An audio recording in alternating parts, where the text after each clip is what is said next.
I love relaxing. Nothing's better than getting home after work and getting to take off your smelly shoes and socks, but especially your pants, and laying down and doing something that makes your brain happy without having to think too much. In my opinion, people that wear pants at home are a bit deranged. Not everyone lives alone, but at least put on shorts or sweatpants. But wearing like actual real pants like jeans at home is just a bit weird.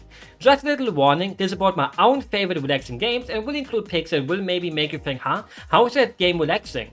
Were asking me where's Animal Crossing, so it's not one of those videos that is trying to recommend relaxing games to other people. Otherwise there would be 5 farming games, and I love farming games, so I have nothing against them. There's just something so relaxing about this gate game since they're not fully totally combo based. Sure, you can do combos to get high scores, but for me it's more fun to just skate around, grind here and there, do a cool trick while jumping down these stairs and just kinda skating around without having a true aim in my mind. When I play the Tony Hawk's games, I always either just do the missions or try to get a super duper combo while grinding there and jumping over here and keeping my combo alive for as long as possible and getting super sweaty trying not to fail it. Here I just do everything with my own pace, and the city is also just perfect to skate around in. It has this ugly, rusty look to it that was fairly normal during that console generation, and normally I hate it, but here it just kind of fits the tone. Probably because that's just how big American cities look like, even though every big city looks pretty dirty, all around the globe. I hate big cities. I wanna live on a farm. And you know, we will come to a farm later. Skate 3 in comparison just kinda looked more clean, and it just lost something of that special style because of it, even though I love Skate 3 too, and Skate 1. There's almost nothing better than just skating around and suddenly hearing Dragon Force coming out of your headphones and trying your hardest to do something cool in the game to match it.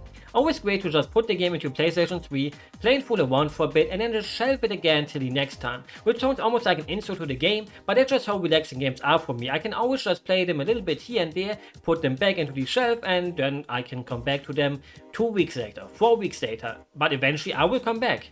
Not like my dad though.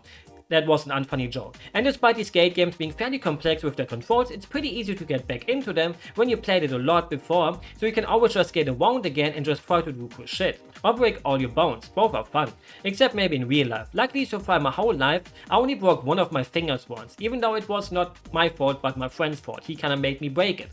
Great thing about just breaking a finger instead of the whole hand is that you can easily still play video games, because that's the biggest thing that matters, playing video games. And since it was my left hand, I could also easily still write and stuff at school, you know, because imagine you suddenly have to write with your left hand if you broke your right finger thing and you couldn't write, that would suck. Luckily it didn't happen to me. The first farming game I have ever played and still my favorite one to this very day. I know Stardew Valley does basically everything better except for the charm, but I think Harvest Moon fans can agree that your very first Harvest Moon will just have that special place in your heart for the rest of your life. It will never leave and will always be there for you, with your cozy memories about how you fell in love with Karen. Yes, I'm using the German pronunciation of the name because the English one nowadays is a bit cursed, because all the other girls pale in comparison to her, except for Mary. Shy girls with glasses that work in libraries are just too cute and one of the best tropes in anime. The only thing that would make her even better is her having 3D glasses, you know, those really nerdy glasses that make you think, how could they even look through them? But there's a simple reason for that. They're not real, so they don't need practical glasses. You don't have to thank me for that explanation. I wish girls would be real. When my sister first rented this game from the video store and I watched her play it, it also showed me that games can be more than just games. Obviously it's a game, but it's a farming game. As a kid I played games like Mario All-Stars, Yoshi's Island, Link's Awakening, Pokemon and stuff like that before, and they're all games, you know. Not anything in those games is related to things you do in real life for the most part, but Harvest Moon is pretty much real life, and it even made me want to become a farmer as a kid, till I learned that being a farmer in actual life is way harder. Way harder. It showed me that video games can be anything. Everything can be turned into one and can be made fun. Sadly, the franchise kinda just got worse and worse for the most part, and I know Story of Seasons is the actual Harvest Moon nowadays, but even those just feel so stale, and the market is just full of farming games now currently, and I had my fill of those. They never quite hit the perfect note of fun characters and gameplay that isn't full of useless mechanics. Harvest Moon was always just here are your tools, now do something with them and enjoy your time. Now all of these farming games have crafting with tons of materials, some have you fight monsters, which is fine, but I got my Rune Factory for that, too much story stuff. I like my farming games simple for the most part. Content wise Back to Nature can't keep up with Stardew Valley, but it doesn't have to when it just gives me the way comfier feeling. And yeah, nostalgia obviously also plays a part in that. Mario Land 2 just has that special feeling. When you know the game, it's short but not too short, even though it's extremely easy, even for people who have never played it before, except for the last level maybe, so it's always perfect to just replay it when you suddenly get the desire for it. You can easily beat it in an hour or a bit less while playing it normally. And despite that, it feels so huge because all the levels or the worlds are just so different from each other with how they look.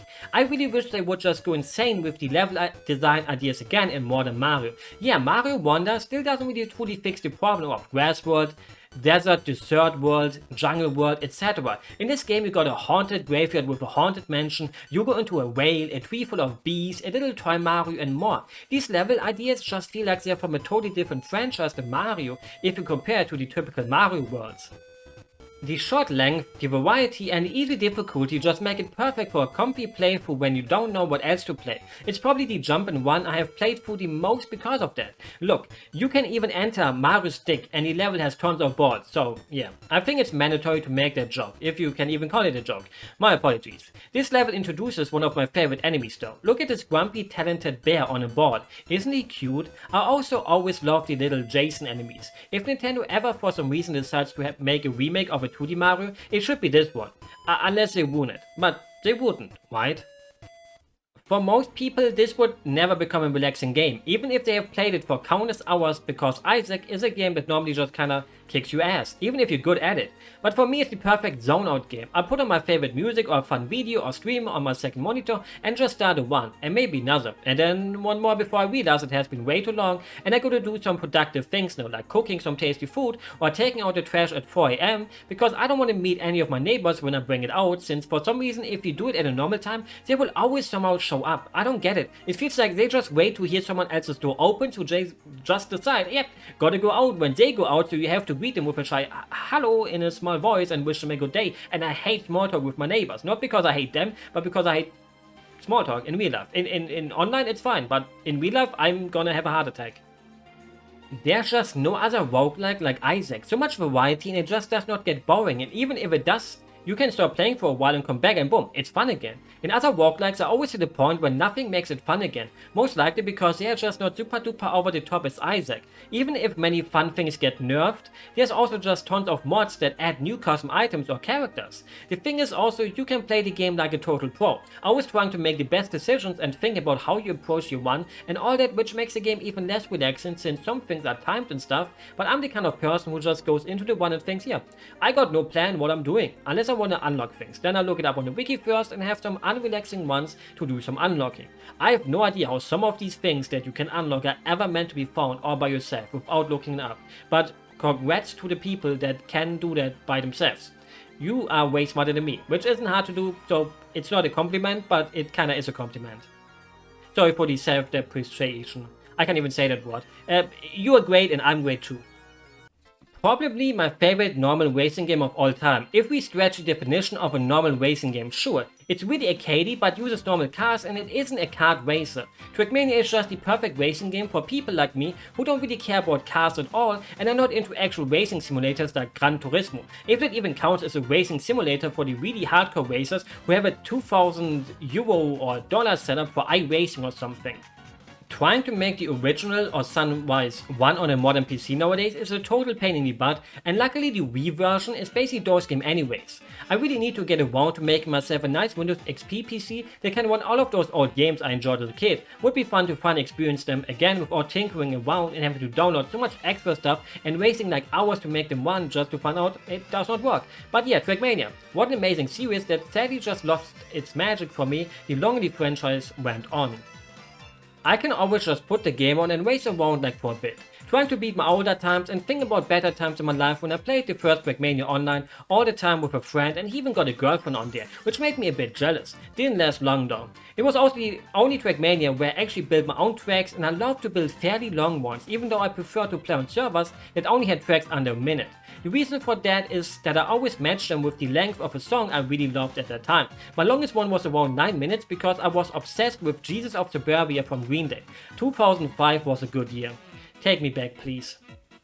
It's Breakout, but for weeps and in a competitive setting where you have to destroy the gems and make them fall so they get stacked on your opponent's side. I love Breakout games. It's on the same level as Tetris or Match 3 games for me, which I will talk about really soon. Just a simple game mechanic is all I need to have a comfy time, while going for a higher score or just playing endless modes where I can just shut down my brain and enjoy some off time. It's weird how when I was younger, I was never a big fan of high score games like this. I wanted to have good gameplay, but also experience a story or have a goal. This game has a story, but to be honest, while it has a story mode, it's not a story at all. Scores didn't matter at all to me, and endlessly playing a game like Tetris brought me to tears. But when I got older, it all changed, and nowadays I just have a good time endlessly playing a game that's fairly simple with its main mechanic, but just feels so engaging and vibe, especially when it's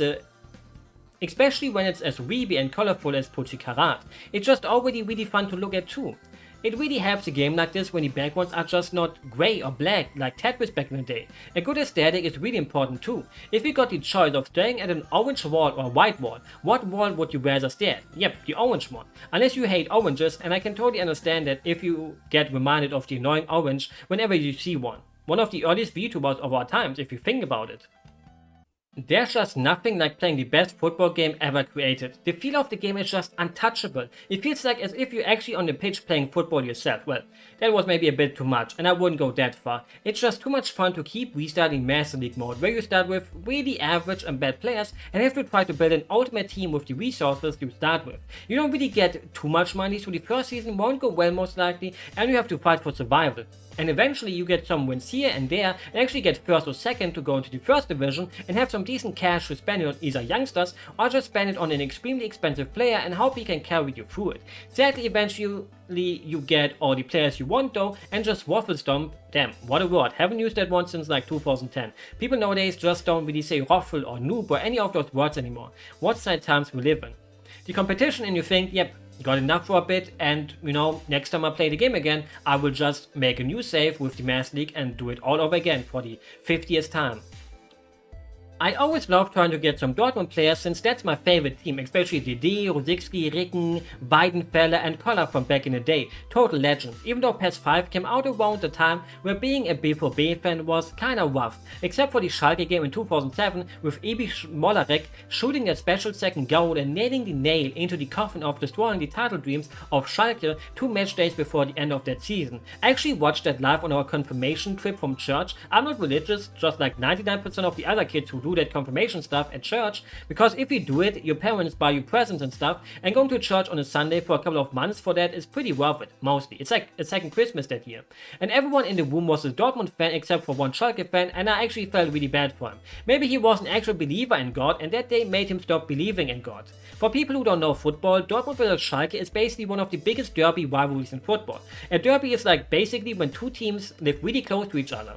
So a win is pretty neat to get, but a win that basically made Schalke lose the title was like, damn. And let's not talk about Dortmund's last season. Next game. Bejewel, Zookeeper, Honeypop, Puzzle Quest, or any other Match 3 game that isn't a predatory free-to-play Match 3 game. Jesus.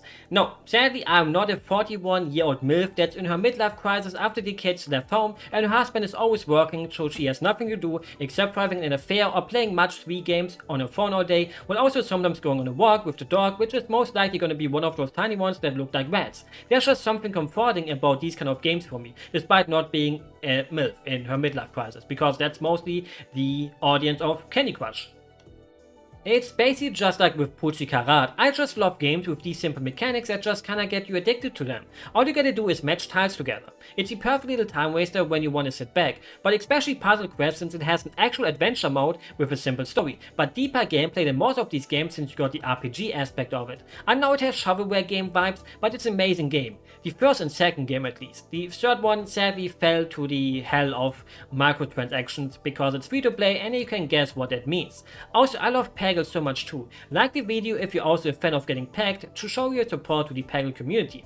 I was kinda too lazy and torn about giving it its own little section though, because I already talked about high school games like Pucci Karat and Tetris and also Match 3 games, and Peggle is basically just like those games where I can't say much more than yep, this is addicting and relaxing for me. These were only a few relaxing games that I would say are the most relaxing games I could think of. Games that really make me just sit back and relax without having to use a single brain cell really. Otherwise I could have also included Able Skip 3 or Guitar Man or this and also that. I'm just a fairly relaxed person in general, so games that wouldn't be relaxing to others are pretty relaxing to me. Mostly games I have just played so much already that I feel like I could play them blindly. I hope you enjoyed the video and now I wish you a relaxing time, whatever time it is. Maybe it's morning on a Sunday so you can relax the whole day, or maybe it's Monday so you're gonna have to go to work soon.